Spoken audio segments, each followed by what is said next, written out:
제가 예전에 갑자기 사고를 당해서 병원에 입원하게 된 권사님 신방을 간 적이 있습니다. 병문 안을 가서 이런저런 얘기를 하다가 권사님이 눈물을 글썽글썽 하시면서 저에게 이런 얘기를 하십니다. 처음에는 내가 열심히 살았는데 왜 내게 이런 일이 일어났나 하면서 하나님께 정말 섭섭하기도 하고 또 원망스럽기도 했는데 지금은 너무 감사하다고 그런 말씀을 하시는 겁니다. 이곳에서 움직이지 못한 채로 하루 이틀 보내는 가운데 4시간 하나님을 생각하고 하나님을 떠올리게 되더라는 거예요. 그러면서 내가 열심히 주님을 믿고 또 열심히 나름대로 살았는데 하나님과의 만남이 없었구나. 하나님과 교제하지 못했구나. 하나님을 내 삶에서 의식하지 못하고 살았던 자신의 모습을 돌아보게 됐다는 거예요. 그러면서 이제는 오직 하나님만 생각을 한다는 거예요. 하나님을 떠올리고 또 하나님께 감사하고 대화하듯 기도하고. 근데 놀라운 일은 하나님께서 마음에 감동을 주시더라는 거예요. 그리고 말씀 가운데 들었던 예전에 읽었던 성경 말씀을 하나님께서 응답으로 마음 가운데 생각나게 하시고 기억나게 하시면서, 그래서 나는 몸은 지금 움직일 수 없어서 너무 힘들지만 사실 내 마음은 하늘을 날아가고 있습니다. 이런 얘기를 하시는 거예요. 그래서 나는 너무 하나님께 감사합니다. 내가 왜 예전에 하나님과 이렇게 동행하는 기쁨을 모르고 살았는지, 그 얘기를 하면서 눈물을 글썽글썽 하셨던 것을 보게 돼요. 제가 그 말씀을 들으면서 순간 떠올랐던 말씀이 빌립보서 4장 6절에서 7절이었어요. 아무것도 염려하지 말고 다만 모든 일에 기도와 간구로 너희 구할 것을 감사함으로 하나님께 아뢰라. 그리하면 모든 지각에 뛰어난 하나님의 평강이 그리스도 예수 안에서, 제가 한번 따라하겠습니다. 너희 마음과 생각을 지키시리라. 할렐루야. 네. 하나님께서 우리 권사님의 마음과 생각을 지키고 계셨구나. 그러지 않고는 이 상황에서 그런 고백할 수 없거든요. 여러분, 우리 하나님께서 여러분의 마음과 생각을 지키고 계심을 믿습니까? 네, 믿으시기를 바랍니다. 네. 그래서 골로새서 3장 15절에도 바울이 골로새 교회 편지를 하면서 그리스도의 평강이 너희 마음을 주장하기를 원한다, 그렇게 기도를 하고 있는 것을 보게 돼요. 여러분, 그래서 그리스도인들은 세상 사람들과 다른 거예요. 고난 속에서도 우리가 처음에는 넘어지기도 하고 쓰러지기도 하지만 다시 일어나는 거예요. 그 속에서 하나님의 은혜를 깨닫고 하나님께 감사하기도 하고 절망하지 않고 소망 가운데 일어날 수 있는 거예요. 우리는 상황 속에서 순간순간 좌절하고 고난 속에 엎드러지고 심지어 작은 일에도 시험에 들어가지고 방황하기도 하지만, 그러나 여러분 반드시 기억하십시오. 우리 하나님은 여러분의 마음과 생각을 지키고 계십니다. 그렇기 때문에 우리가 일어나는 거예요. 그렇기 때문에 우리가 그 상황을 직면하고 그 상황을 돌파할 수가 있는 거예요. 하나님이 내 영혼을 만지시고 내 마음과 생각을 늘 주장하시기 때문에 그런다 이거예요. 어제 우리 세례 문답이 있었습니다. 두 분이 세례 문답을 했는데 참 이분들이 준비를 많이 하셨어요. 그래서 주님을 향한 신앙의 고백을 참 아름답게 제가 들었습니다. 그 중에 한 성도님과 이제 나누면서 제가 이렇게 질문을 했어요. 세례 공부하시고 또 세례 준비하면서 어떠셨어요? 이렇게 물어보니까 이분이 이런 대답을 해요. 목사님, 제가 요 며칠 사실 잠을 이루지 못하고 있습니다. 그러면서 마음에 걱정이 된다는 거예요. 그래서 제가 덜컹했어요. 아니 왜 마음이 걱정이 되시지? 그런데 이분 말씀이 세례를 준비하면서 드는 생각이 하나님께서 자기의 모든 것을 다 알고 계신다는 이 마음이 막 든다는 거예요. 하나님이 내 마음에 깊숙한 것까지 다 알면 안 되는데 그것이 걱정이 된다는 거예요. 그러면서 하나님이 나의 이렇게 깊은 것까지 다 알고 계시면 내가 안 되는데, 그러면서 내가 내 행동과 내 말 이런 걸 앞으로 더 조심해야 되겠구나, 내 생각까지라도 좀 잘해야 되겠구나, 이런 마음을 가졌다는 거예요. 그러면서 목사님 빨리 세례를 좀 받았으면 좋겠어요. 그래요. 저는 그 의미를 그렇게 받아들였습니다. 이제 세례를 받고 하나님의 성령의 인침을 받고 내가 믿음으로 결단하며 나갈 때 하나님께서 그 모든 마음과 생각을 친히 더 지켜주심으로 하나님의 사람으로 더 아름답게 살고 싶습니다. 그 음성으로 들려왔어요. 할렐루야.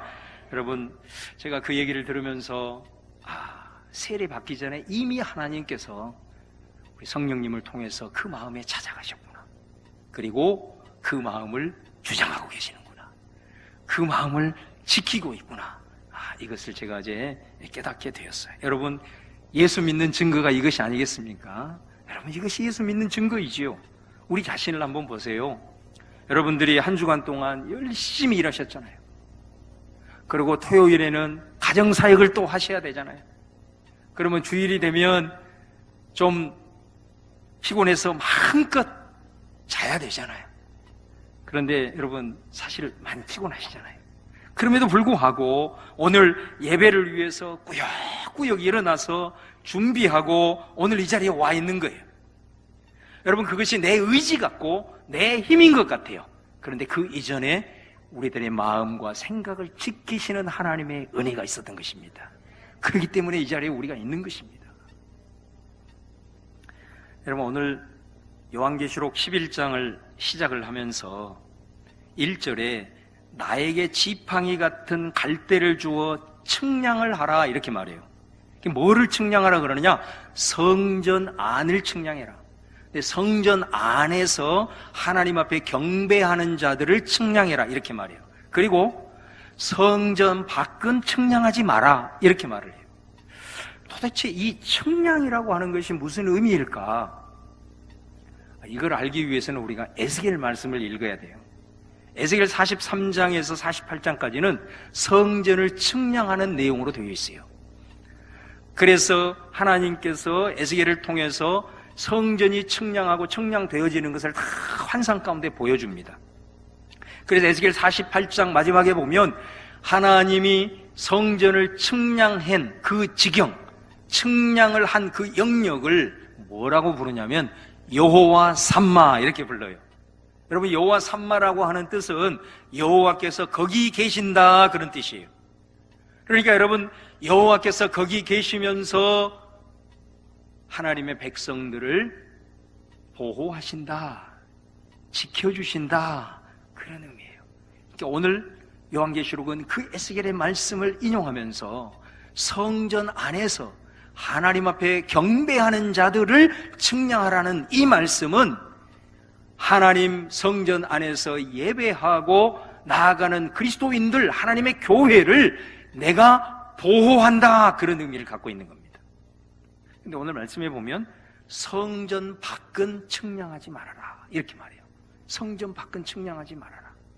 성전 밖은 그러면 측량하지 아니하면 어떻게 되느냐? 오늘 말씀에 이방인들이 짓밟는다, 이렇게 말씀을 하고 있습니다.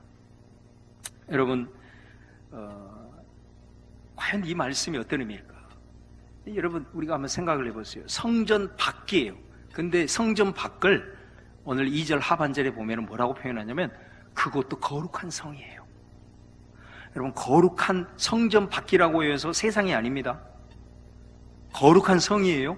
거룩한 성이 이방인들에게 짓밟힘을 당한대요. 그러면 이 거룩한 성이 요한계시록에서는 뭘 의미하느냐?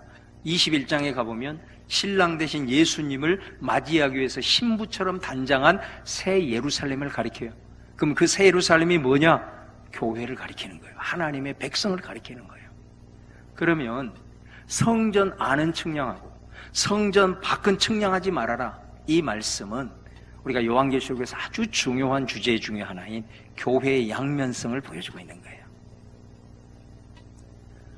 2장 3장에서 교회의 양면성을 이렇게 봤잖아요. 우리 치열하게 이 땅을 살아가면서 전투하는 교회. 4장 5장은 천상에서 하나님을 찬양하는 교회가 나와요. 근데 이 두 교회가 따로 있는 게 아니에요. 하나의 실체예요. 동전의 양면이라는 거예요. 이 땅에서 우리의 현실은 치열하게 전투하지만 이미 너희들은 그리스도의 보혈로 승리한 존재들이다. 그거를 말하고 있는 거거든요. 11장에도 교회를 말하고 있는 장이에요. 이 말씀을 통해서 교회의 양면성을 보여줘요. 그건 뭐냐? 자, 교회는 하나님의 성전은 나 자신일 수 있고 하나님의 백성들이 모여있는 그리스도를 믿는 하나님의 백성들의 모임이 교회일 수 있어요. 자, 이 두 가지 다 적용할 수 있어요. 예를 들면 자, 나 자신이 성전이에요. 교회예요. 흩어지는 교회예요. 그러면 이 말씀은 어떤 의미냐? 나의 내면을 주님이 지켜주신다는 거예요. 나의 마음을 지켜주신다는 거예요. 내 생각을 지켜주신다는 거예요. 그런데 나의 외적인 현실은 뭐냐? 끊임없는 고난에 직면한다는 거예요. 말씀의 의미를 아시겠어요? 이 말씀이에요. 우리는 계속해서 평생을 살아가는 동안 이 고난의 현실을 비껴갈 수 없어요. 여러분, 우리가 예수님을 믿으면 고난이 오다가도 떠나가. 또 만사형통해. 아마 이랬다면 우리가 전도하지 않아도 세상 사람들은 다 지금 교회에 와 있을 거예요. 그러지 않겠어요, 여러분? 근데 그게 아니거든요. 우리가 예수를 믿어도 아프기도 하는 것입니다. 갑작스런 사고로 죽을 수도 있어요. 예수를 믿어도 경제적으로 파산할 수 있어요. 기도해서 어떤 문제를 가지고 기도했을 때 그것을 역전시키는 기적도 나타나지만 여전히 문제가 쉽게 풀리지 않는 경우도 있어요. 우리가 예수님을 믿으면서 이것만 생각을 하면, 예수를 믿으면 형통하고 예수를 믿으면 고난으로부터 제외된다, 이 생각만 갖고 있으면 그 사람은 평생 예수 믿으면서 시험을 극복할 수 없어요. 항상 시험의 굴레에서 벗어날 수 없어요. 늘 시험에 빠져 있어요. 여러분, 그러지 않아요. 우리의 현실은 오늘 말씀에 측량되지 않는데요. 그래서 우리는 외적으로 늘 그리스도인임에도 불구하고 고난의 현실에 직면하는 것입니다. 세상 사람과 이런 측면에서는 다를 게 없어요. 그럼 뭐가 세상 사람들과 그리스도인이 다를까요? 측량되는 부분이 있다는 거예요. 세상 사람들은 없는 측량되는 부분이 있어요. 그게 뭐라고요? 우리의 내면은 측량을 받아요. 다시 말하면 우리의 영혼, 우리들의 마음, 우리들의 생각은 하나님이 지키신다는 겁니다. 이건 세상 사람들과 그리스도인이 다른 부분이에요. 그렇기 때문에 우리가 잠시 그런 상황에서 무너지고 쓰러지고 주저앉지만 결국 고난 속에서도 불행하다고 생각하지 않아요. 힘든 문제 앞에서도 꼬꾸라지지 않아요. 이것이 그리스도인이에요. 이것이 믿음인 줄로 믿습니다. 세상 사람들은 할 수 없어요. 질병 앞에서도 스스로 비참하게 여기지 않아요. 이게 믿음의 능력이에요. 그리스도인이에요. 실패 속에서도 내 삶의 극단적 선택하지 않아요. 왜요? 하나님이 우리 마음과 생각, 내 내면을 지키고 있기 때문에 그래요. 인내하는 근성이 생기는 거예요. 왠지 모를 자신감이 속에서부터 막 나오는 거예요. 이 성전은 또한 우리 개인을 가리킬 수도 있지만 모이는 교회를 가리킬 수도 있어요. 그러면 이 말은 교회 공동체, 다시 말하면 예수님의 이름으로 모인 사람들의 모임에는 하나님의 보호가 있다는 거예요. 치유가 있다는 거예요. 그곳에는 회복이 있다는 거예요. 주님의 만지심이 있다는 거예요. 여러분, 우리가 한 주간 우리 공동체로 함께 주일날 모이는 이유를 발견할 수 있기를 바랍니다. 우리의 삶의 현장에서 치열하게 싸웁니다. 싸우다 보면 상처를 입을 때도 있고 또 무거운 짐으로 인하여서 힘들 때가 있어요. 그런데 주일이 되면 우리가 교회에 모여요. 왜 그래요? 주님으로 이름으로 모이는 이곳에는 주님의 보호가 있기 때문에 그래요. 주님의 안전한 그늘이 되기 때문에 그래요. 그래서 이곳에 주님은 우리를 만지시는 겁니다. 우리를 회복시키는 겁니다. 그리고 우리를 영적으로 재충전시킵니다. 그리고 다시 치열한 삶의 현장으로 나가기 전에 감당할 수 있을 만한 새 힘을 하나님께서 주시는 겁니다. 할렐루야. 우리의 현실은, 외적인 현실은 이방인에게 짓밟히는 현실이에요. 고난에 늘 직면하면서 사는 겁니다. 근데 오늘 말씀해 보면 그 기간을 42달이라 그래요. 42달을 1로 계산을 하면, 여러분 3절을 보세요. 3절 하반절에 보면 1260일이 나와요. 이게 42달을 1로 계산하면 1260일이 되는 거예요. 이걸 연으로 계산을 하면 3년 반이에요. 3년 반. 이게 도대체 무슨 의미입니까? 다니엘서를 보면 3년 반이 나와요. 3년 반이 어떻게 표현되냐면 한때, 두때, 반으로 나와요. 그러면 다니엘서에서 한때, 두때, 반, 이 기간이 어떤 기간이냐면 성도들이 고난당하는 기간이에요. 그러니까 우리가 외적인 현실은 고난에 늘 직면해요. 그런데 성경은 뭐라고 얘기하냐면 그 기간이 3년 반이라고 얘기해요. 여러분, 3년 반이라고 해서 문자적으로 받아들이면 안 돼요. 우리가 직면한 고난의 현실을 성경은 이렇게 말하고 있어요. 여러분, 여러분의 삶의 상황 속에서 이 기간이 짧게 느껴지세요? 길게 느껴지세요? 아마 여러분 가운데 정말 힘겹게 살아가시는 분들은 이 기간이 굉장히 길게 느껴질 거예요. 그런데 어떤 분들은 별로 그 정도, 별로 긴 기간이 아니야, 이렇게 생각하시는 분도 있을 겁니다. 그런데 여러분, 우리가 힘들게 살면 그러면 다 길다고 생각할까? 그것만은 아닌 것 같아요. 내가 지금 편하고 잘 산다고 해서 이 기간을 짧게 생각할까? 반드시 그렇지는 않은 것 같아요. 편하게 산다고 해도요, 이 기간이 길게 느껴지는 사람도 있고, 힘들게 살아가도 이 기간을 생각할 때 짧게 여기는 그런 사람도 있을 수 있습니다. 그럼 무엇 때문에 그렇게 느끼느냐 이거예요. 그게 바로 미래에 대한 소망입니다. 미래에 대해서 희망을 가지는 사람은 지금의 이 3년 반은 굉장히 짧게 느껴져요. 미래에 대한 소망이 없는 자는 이 고난의 기간은 한없이 길게 느껴지는 것입니다. 여러분, 우리가 잘 아는 창세기의 야곱을 보십시오. 사랑하는 여인을 얻기 위해서 삼촌 라반에게 7년을 일해야 돼요. 당시의 고대 근동의 문화 속에서 일종의 그게 지참금이에요.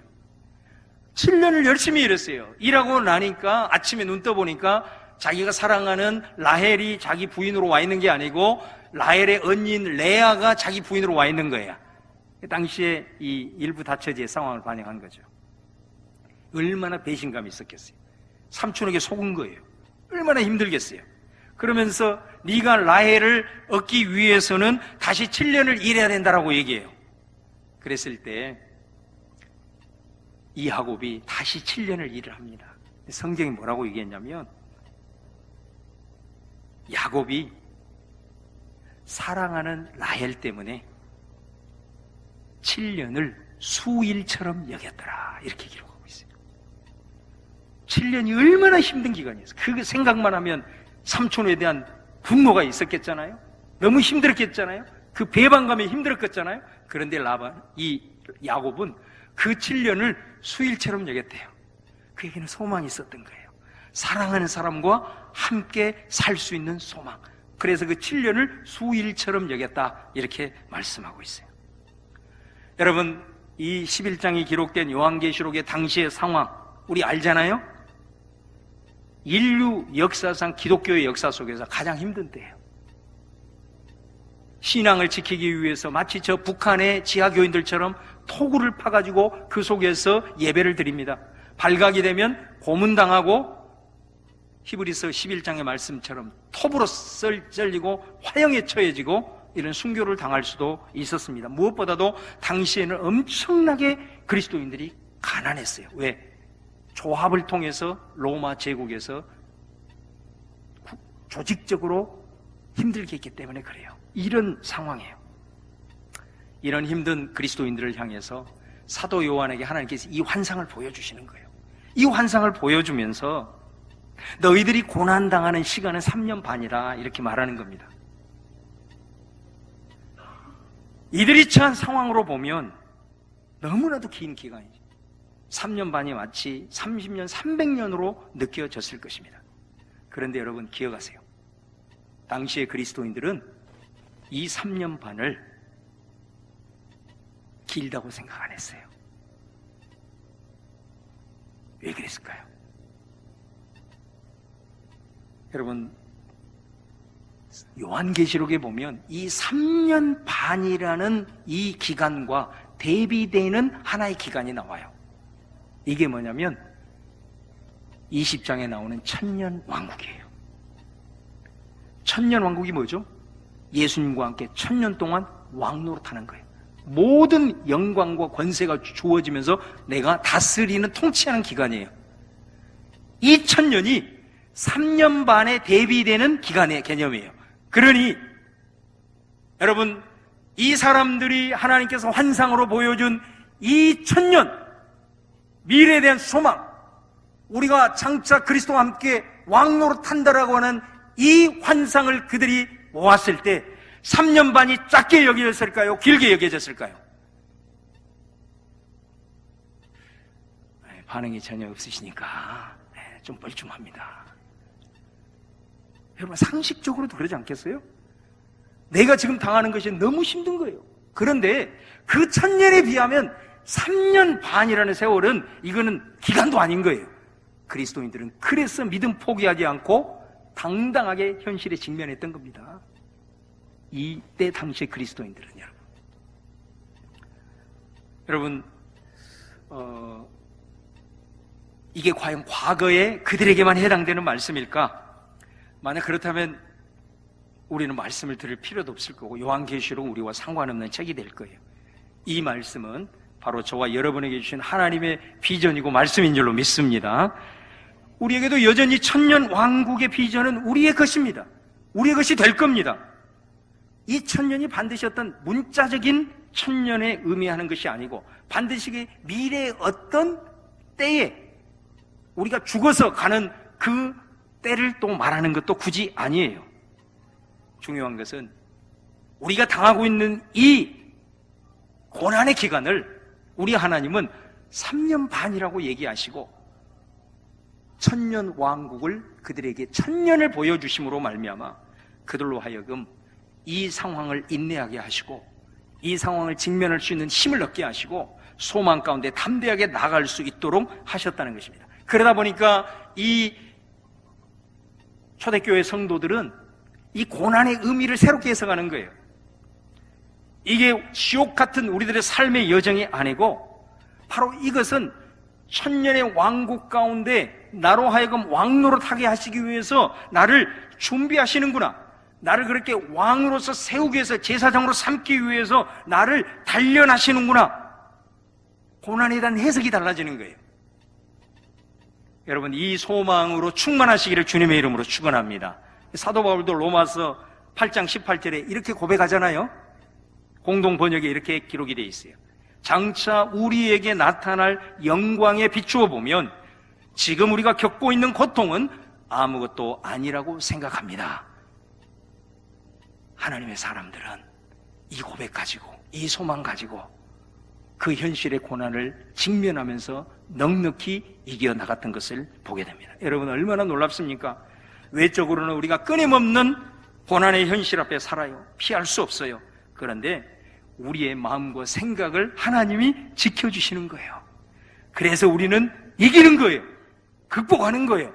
그리고 그 고난을 고난으로 여기지 않고 담대하게 나아갈 수가 있는 것입니다. 또 오늘 말씀을 통해서 우리에게 소망을 주세요.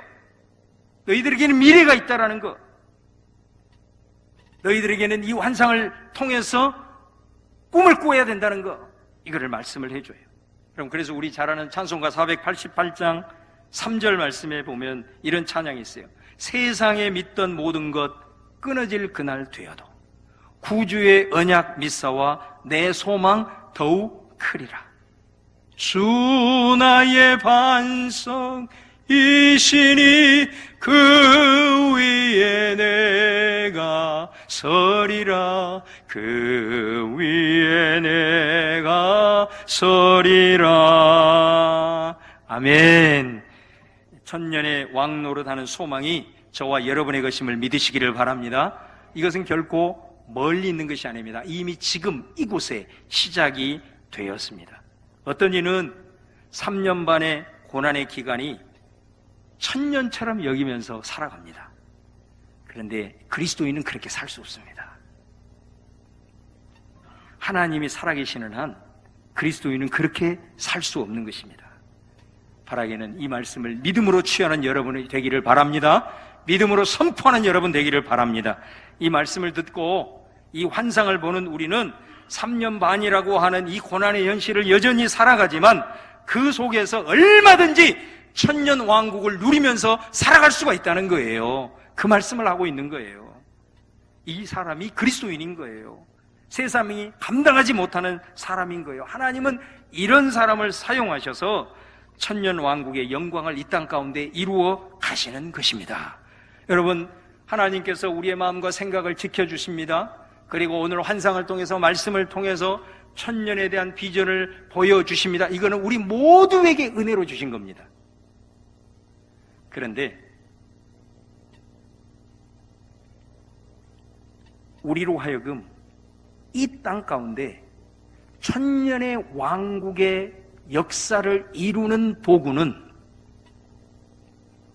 이 사실을 믿음으로 취하는 사람을 쓰십니다. 이게 더 큰 은혜입니다.